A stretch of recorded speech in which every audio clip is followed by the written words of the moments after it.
Bonjour et bienvenue dans Maman et moi. Je suis Ludivine Tourlonia, autrice et créatrice de ce podcast dans lequel vous entendrez des récits sincères, puissants, parfois fragiles, mais toujours vrais. Si ce projet vous touche, il y a une façon très simple de le soutenir. Vous abonner. Merci infiniment. Et maintenant, place au témoignage. Dans cet épisode, je reçois Jessica. Elle devient maman à 20 ans. Le papa de son enfant, sénégalais, doit repartir au Sénégal pour régler ses papiers afin de revenir en Suisse. Jessica raconte cette maternité vécue très jeune, l'attente, la solitude, le mariage, puis les relations qui se détériorent peu à peu. Cette première partie pose le début de son parcours de mère dans un contexte où il faut surtout tenir, avancer et faire comme on peut. Bonne écoute.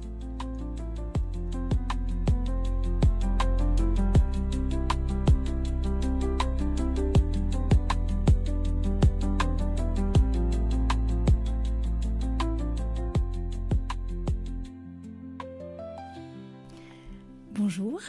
Bonjour. Est-ce que tu peux te présenter en quelques mots, me dire qui tu es et quelle est ta famille aujourd'hui ? Alors, je m'appelle Jessica, j'ai 43 ans. Je suis maman de 2 filles aujourd'hui, mariée également. Donc une grande de 23 ans et une plus petite de 7 ans. Si tu devais décrire ton parcours de maman en une phrase, ce serait laquelle ? Chaotique. C'est même plus la phrase, c'est le mot. Non. J'ai eu un parcours de maman assez difficile, compliqué, parce que j'ai été une très jeune maman, mais aujourd'hui finalement c'est un réel bonheur. D'accord. Donc tu es devenue jeune maman, comme tu disais, à 20 ans. Oui. Est-ce que tu te souviens de ce que tu as ressenti à ce moment-là ? Beaucoup de choses, beaucoup d'émotions. Ça a été, en fait, finalement, la naissance en elle-même de ma fille a été un gros bouleversement et un changement radical de vision de la vie dont j'avais peut-être pas encore conscience, même pendant ma grossesse. Mais dès l'instant où elle a été là, ça a été un bouleversement total et pas seulement en termes d'organisation, de temps, etc., mais en fait émotionnel et de vision de la vie en soi. D'accord. Alors, tu parles de la vision de ta vie, mais quelle était la vision de la maternité avant de la vivre réellement ? Alors, j'ai toujours, je pense, voulu des enfants. Je m'étais probablement jamais posé vraiment, réellement la question. Quoi qu'il en soit, quand j'ai appris ma grossesse, qui n'était pas planifiée, en tout cas, à aucun moment je me suis dit que je ne voulais pas continuer. Interrompre cette grossesse. J'ai voulu cet enfant dès le début, mais je pense que j'avais pas conscience des enjeux, de la difficulté que ça allait être, et puis notamment parce que je pensais pas être seule dans ce parcours à ce moment-là. À 20 ans, comment s'est passée la découverte de ta grossesse ? Pas vraiment de souvenirs, ça, c'était, on peut dire ça, un accident, difficile de dire ça aujourd'hui, mais c'est vrai qu'à l'époque, c'était une surprise. Finalement, je l'ai bien pris, j'ai été quand même assez terrifiée parce que j'avais quand même mes parents, alors je vivais déjà plus avec eux, mais j'avais eu beaucoup de peine à leur annoncer la chose. Peut-être qu'on en reviendra plus tard, mais j'ai mis beaucoup de temps et en fait, ils l'ont appris par surprise aussi. J'ai même pas eu l'occasion de leur annoncer. D'accord. Mon conjoint de l'époque l'avait bien pris, en fait, très bien pris. Il semblait pas soucieux ou quoi que ce soit. Après, les questions commencent à se poser. Moi, j'étais en études, qu'est-ce que je vais faire ? Enfin, voilà, comment ça va se passer ? Mais en soi, pas de grosse appréhension. C'était plutôt une bonne nouvelle. Une bonne nouvelle. Donc tu t'es sentie soutenue ou plutôt seule dans cette période ? Seule au début de la grossesse, justement parce que j'avais cette grosse appréhension de l'apprendre à mes parents. Je savais qu'ils n'étaient pas vraiment déjà très OK avec ma relation avec mon conjoint à ce moment-là. Et en fait, je sais pas d'où venait cette peur, mais ma maman a eu aussi ma sœur au même âge. Et probablement que si elle l'avait su avant, elle m'aurait dit « mais ne le fais pas, profite de ta vie, c'est pas le moment, etc. etc. » Et je crois que j'avais pas envie d'entendre ça. J'avais pas envie qu'on me ouais. Tu voulais garder le choix pour Je voulais toi. garder le choix, j'avais pas envie qu'on m'influence en fait dans cette décision et qu'on me dise que je faisais une bêtise en fait. Ouais. Donc voilà, est-ce que ça démontrait que j'étais pas sûre de moi à ce moment-là? Je sais pas, mais en tout cas je ne voulais pas entendre que c'était une mauvaise idée. Donc je l'ai caché pendant plusieurs mois. Et bon, il faut pas oublier que ça se passe en 2001, donc c'est pas l'époque qu'on connaît aujourd'hui, pas Internet, pas machin, enfin, donc du coup, je louais des livres à la bibliothèque pour me renseigner, pour savoir voilà, ce qui allait m'arriver, voilà, la grossesse, etc. Et j'étais partie en vacances, ma maman s'occupait de mon appartement et elle a reçu le rappel de livres de la bibliothèque avec le titre en gros du bouquin. Et c'est comme ça que mes parents l'ont appris. Voilà. Ah, wow. Donc bon, quand je suis rentrée, on en a parlé. Et t'étais enceinte de combien à ce moment-là? 4, non, pas 4 mois. Ouais, 4 mois, je crois, à peu près, 3-4 mois. Ouais. Ok. Donc du coup, bon, ben voilà, c'est vrai qu'ils ont été un petit peu surpris, un petit peu fâchés, un petit peu... Voilà, ils sont passés un peu par toutes les étapes. Et puis, au final, après ça, j'étais super soutenue. Ah, génial. Par mes parents, par ma sœur, par mes amies qui étaient aussi, elles, super jeunes. Et on n'était plus trop sur la même longueur d'onde. Ouais. Du coup, elles avaient leur vie de jeune fille. C'est normal, les sorties, les trucs. Mais je me souviens aussi d'une maman qui a témoigné pour toi, qui disait qu'elle était un peu la mascotte de son groupe d'amis. Et j'ai rigolé parce que, franchement, c'est exactement ça. Excellent. C'est exactement ça. On dit, on fait la mascotte. Tout le monde pose des questions, voilà, tout le monde est hyper attentif, je trouve ça chou, mais il y a eu quand même ce petit décalage où voilà, ta vie de jeune fille s'arrête un peu, ta jeunesse s'arrête un peu, et celle des autres. Bon. Continue. Tout à fait. Pour toi, quelle était la plus grande difficulté à ce moment-là? Alors, c'était déjà d'être seule, parce qu'il faut savoir que mon conjoint de l'époque était sénégalais. Je l'ai rencontré quand j'avais 17 ans, je crois. 17-18 ans. Je l'ai rencontré à Genève. À l'époque, il m'avait dit qu'il était français. Moi, je ne me suis pas posé... Enfin, français. Voilà. Il y avait des papiers français. Je ne me suis pas posé plus de questions que ça, en fait, jusque-là, jusqu'à l'arrivée, jusqu'à ce que je tombe enceinte. Et là, à ce moment-là, c'est là qu'il m'a dit, non, mais en fait, j'ai pas de papier. Ah, ok. Donc, c'est un peu... beaucoup de choses en même temps, de découvertes, voilà, sur la réelle situation. Donc ça faisait quand même pratiquement 3 ans que vous étiez ensemble. Alors il avait eu à l'époque des papiers français. Je savais qu'il ne pouvait pas travailler en Suisse, etc. Ça, on le savait déjà. Donc c'était pendant 2 ans en fait, où je savais qu'il ne pouvait pas officiellement vivre en Suisse. Et en fait, c'était un petit peu plus compliqué que ça. Oui, c'est bon. C'est que, effectivement, quand je suis tombée enceinte, la question s'est posée, comment est-ce qu'on fait? Comment on régularise la situation? Je ne peux pas avoir un enfant avec quelqu'un qui n'a pas de papier, qui n'a pas le droit d'être en Suisse. Faire des demandes depuis la Suisse, c'était super compliqué. Il n'avait plus de passeport. Enfin, voilà, vraiment, c'était au niveau administratif, la situation était très compliquée. Et du coup, il a pris la décision de retourner dans son pays. Donc, il est retourné dans son pays. J'étais enceinte de 3 mois à peu près. Et il n'est revenu que quand ma fille avait 3 mois. Donc, je suis restée 1 année seule. Okay. Donc, j'ai passé quasiment toute ma grossesse sans lui. Ah, ok. Voilà. Donc, mais parce qu'il ne pouvait pas revenir, ou c'était un choix de sa part de ne pas revenir? Non, il ne pouvait pas revenir. Ah, il ne pouvait pas revenir. Et le seul moyen pour revenir, c'était qu'on se marie.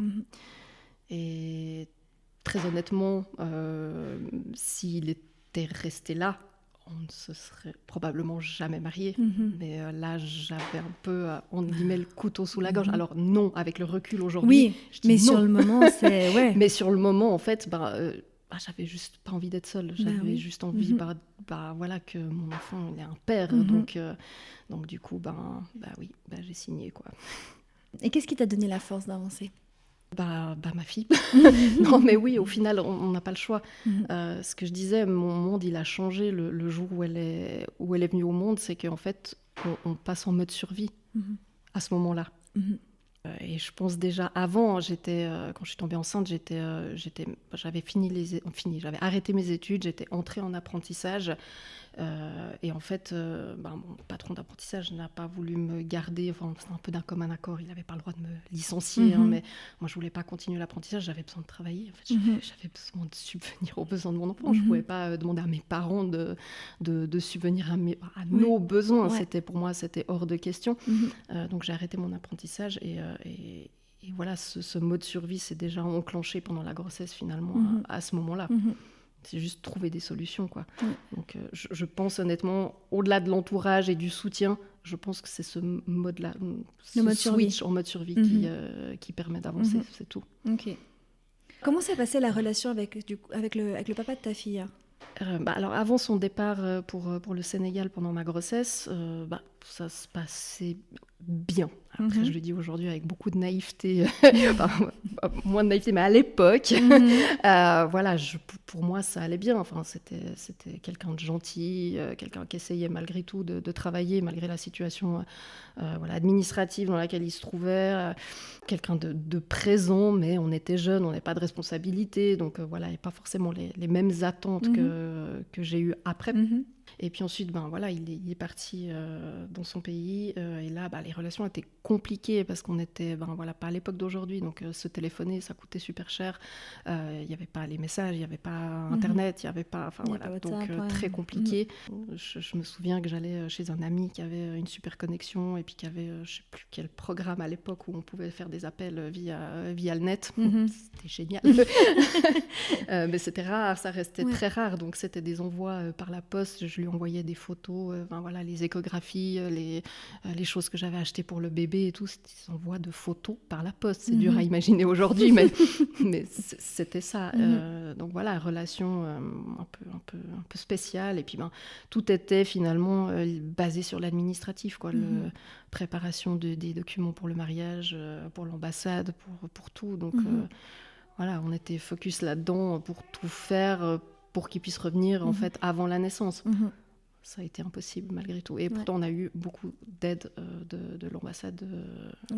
Mais non, ça n'a malheureusement pas suffi. Bon, alors on a déjà un peu une idée de ce début de maternité solo. Mais après, comment tu es devenue, je mets des guillemets, véritablement maman solo ? Alors, donc moi, quand ma fille est née, j'étais seule. Alors, son papa n'était pas là, n'était pas en Suisse. J'étais accompagnée de ma maman, heureusement. J'étais pas seule. Déjà, la naissance n'a pas été un moment super facile. J'ai pas eu d'ennui au niveau médical. Ça s'est très bien passé. C'était ultra rapide. Mais c'était plus le séjour à la maternité qui a été assez traumatisant. Pour moi. Alors, avec tout le respect que j'ai pour les soignantes et les soignants, les sages-femmes et autres qui, à mon sens, font ce qu'ils peuvent pour les patientes, j'étais un numéro vraiment sur leur liste, il fallait aller vite, etc. Et j'ai manqué de beaucoup de considération. Je ne savais pas ce que je faisais, en fait. Faut se rendre compte, à 20 ans, c'est limite si on maîtrise déjà son propre corps. Donc maîtriser un accouchement, c'est pas évident. Et j'ai ressenti énormément de jugement pendant mon séjour à la Par rapport au fait que tu étais une jeune maman ? Oui. Beaucoup de jugement. Alors ça, c'était mon ressenti de l'époque. Je me rends compte avec le recul, en fait, que si le personnel n'avait pas été autant directif avec moi, c'est-à-dire me dire ce que je dois faire, à quel moment, et essayer de me pousser, en fait, à réagir, parce que des fois, j'étais dans des moments où j'abdiquais, j'abandonnais. J'étais vraiment en mode, de toute façon, je ne sais pas quoi faire. Et puis voilà, mais autant à la naissance qu'à l'allaitement, enfin tout ça. Et avec le recul, si elles ne m'avaient pas poussée comme elles m'ont poussée, je ne m'en serais pas sortie. Donc c'est plutôt un mal pour un bien. C'était un mal pour un bien, mais ça, sur le moment, je l'ai mal vécu. La descente d'hormones et tout. Je l'ai mal vécu parce que j'avais l'impression qu'on me maltraitait. Mais ce n'est pas vrai, j'utilise des grands mots qui sont exagérés. Mais voilà, c'était ce que j'ai ressenti sur le moment. Ensuite, je suis rentrée à la maison. Il faut savoir qu'à l'époque, on n'avait que 8 semaines de congé maternité. Donc, en fait, je suis rentrée à la maison avec mon bébé et tout de suite, j'ai dû me mettre à chercher un travail. Donc, en fait, c'était focus, c'était que ça. Mhm. C'était rechercher un travail pour que, dès les 2 mois de fin du congé maternité, je puisse T'as avoir un quelque chose. revenu parce que c'était Mhm. pas possible. Donc, voilà, jongler entre les recherches, le nouveau-né, seul. Mhm. Donc voilà, j'ai fait tout ça, j'y suis arrivée. Et son papa est rentré. Mhm. Donc rencontre avec sa fille dans un hall d'aéroport. Ma foi, oui, c'est comme ça. Mhm. Et puis voilà, on a essayé de reprendre entre guillemets notre vie, mais ça a été compliqué pour lui Dans quel aussi. sens? Dans le sens où par moi j'avais construit en fait notre univers finalement. Ouais, en 3 à mois, nous ça deux, t'était déjà bien construit. voilà, Ouais. j'avais changé d'appartement, voilà, j'avais installé la chambre, enfin, j'avais tout fait et je pense qu'il a probablement eu un peu de peine aussi à trouver une place Mhm. et j'ai eu beaucoup de peine à lui en faire une. Ok. Enfin, on avait été séparés plus de 9 mois. Mhm. Voilà quoi. Mhm.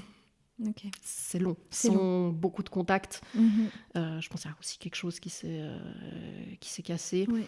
Et puis j'ai vite compris qu'on serait mieux C'est seul pareil. sans lui. Ok. Donc c'est toi qui as rompu. Oui. Alors pas tout Mais de vous suite. étiez mariés. On était mariés, ouais. Ouais. On s'est mariés en fait dès qu'il est rentré. Ouais. Ouais, quasiment dans les 2 semaines qui ont suivi, on était obligés. Ouais. On était obligés, Mhm. ouais. Mhm. Oui, c'est vrai, il y a un délai Ouais. très court. Hein. Ouais. Mhm. Voilà, tu t'es rendu compte que ça allait pas aller.